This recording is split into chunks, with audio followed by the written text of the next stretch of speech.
Pourquoi ça? Parce que une fois que vous trouvez ces deux caractères-là, génératrice et libre à la fois, eh bien, on va dire qu'il s'agit d'une base.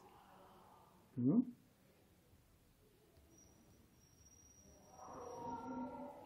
C'est le cas aussi de Kn de x. Si vous placez donc Kn de x, d'accord? Et que vous prenez n'importe quel polynôme, on l'avait dit, un polynôme de degré inférieur égal à 1 s'exprime comment? Hein? Eh bien, c'est an xn plus etc. plus an x plus a0 comme ça.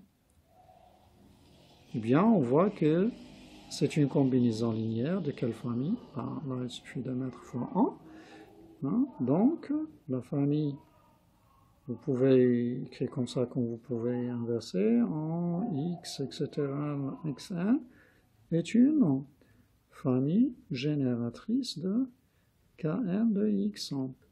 Et c'est aussi une famille libre. D'accord?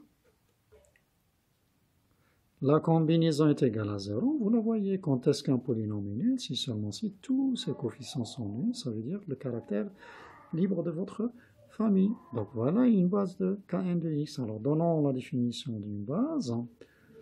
Base, c'est quoi une base? Définition. B égale E1 jusqu'à EM est une base de E si et seulement si B est libre et génératrice de E. D'accord? Chose qu'on peut traduire autrement.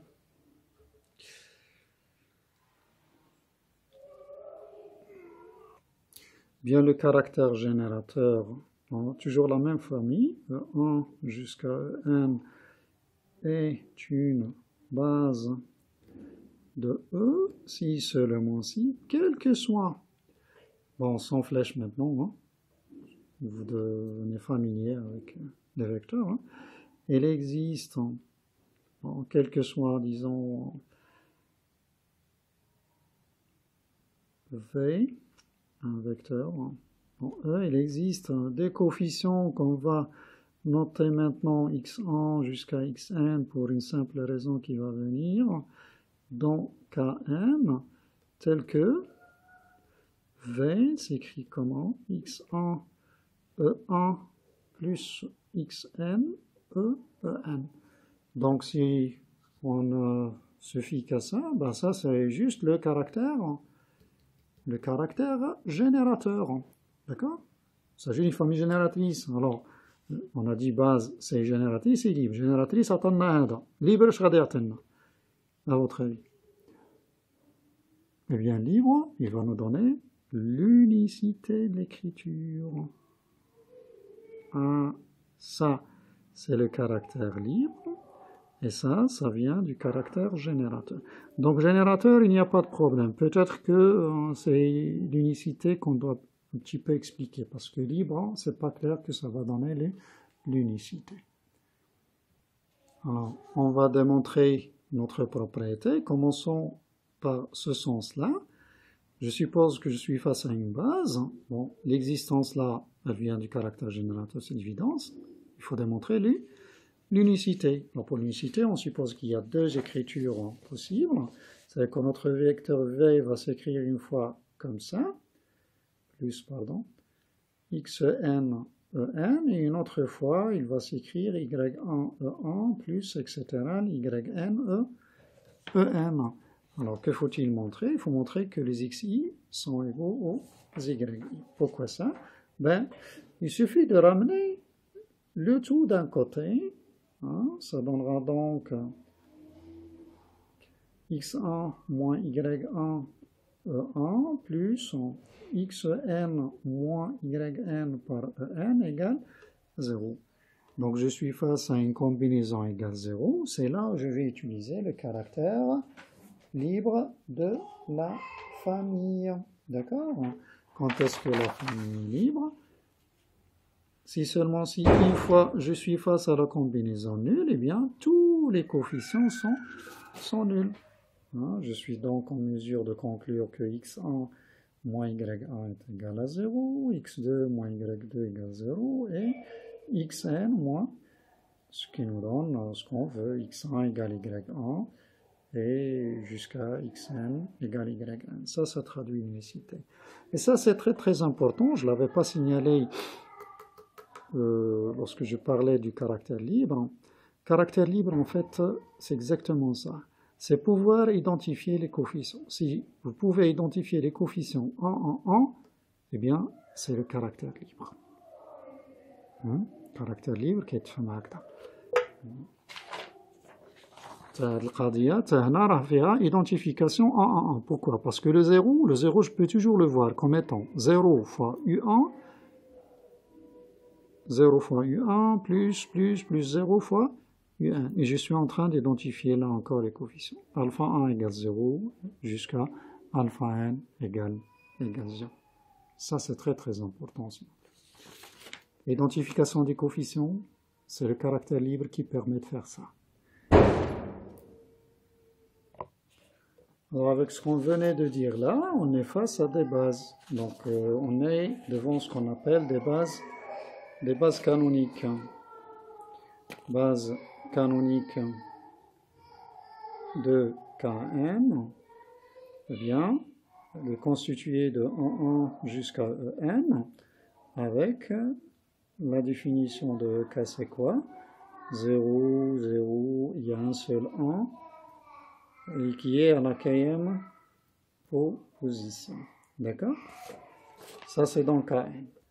Qu'en est-il pour Kn de x, base canonique de K indice de x, espace vectoriel de polynôme de degré inférieur ou égal à 1, eh bien, là,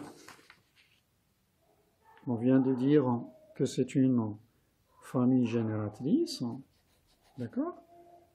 Et auparavant,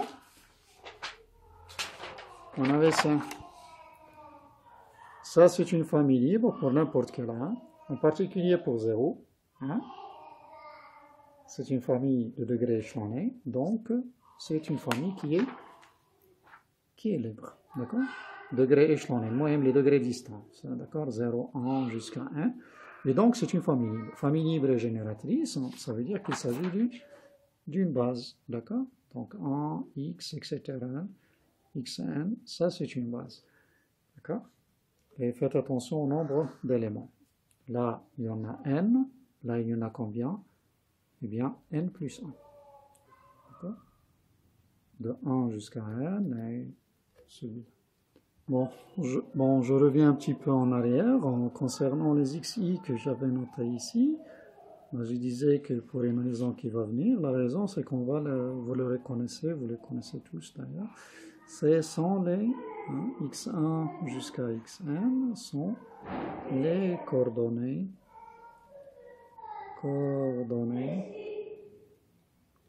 de V dans cette base.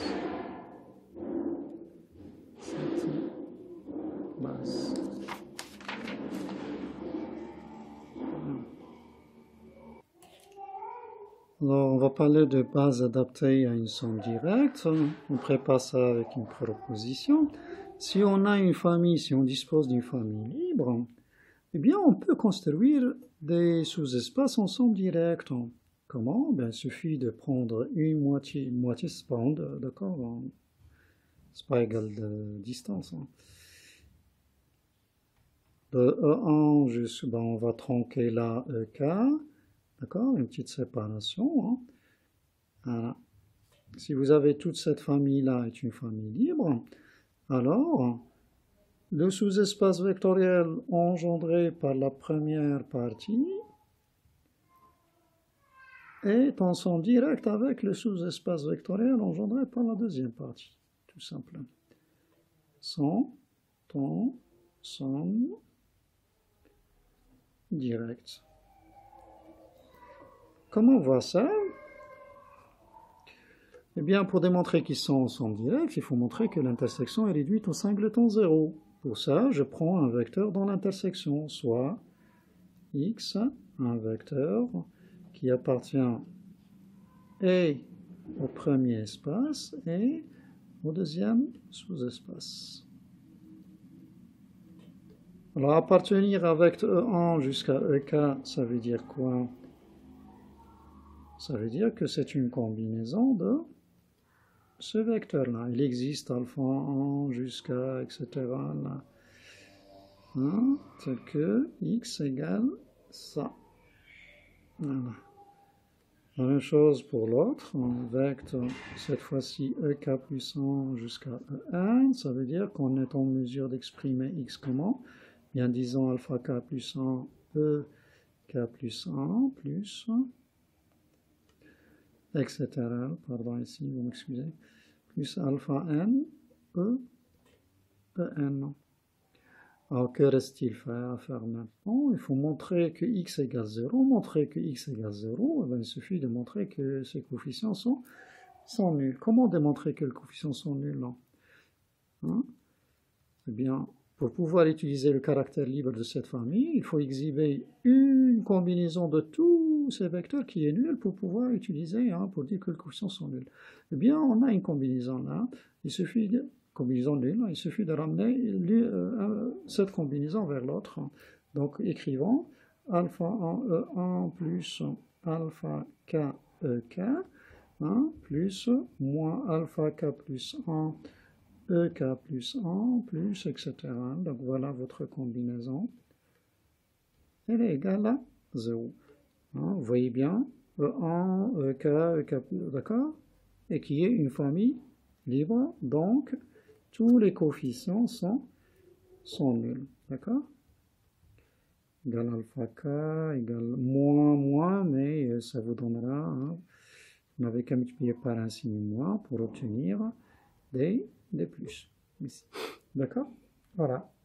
Donc, voilà, on a alpha 1 jusqu'à alpha k égale 0, on remplace ici, on obtient notre x qui est égal à 0. Voilà. Et c'est comme ça qu'on arrive à construire des sous-espaces ensemble directs facilement. Il suffit de prendre une grande famille qui est libre comme ça, de faire une séparation là où vous voulez. Et bien le premier espace avec le deuxième, ils sont ensemble directs.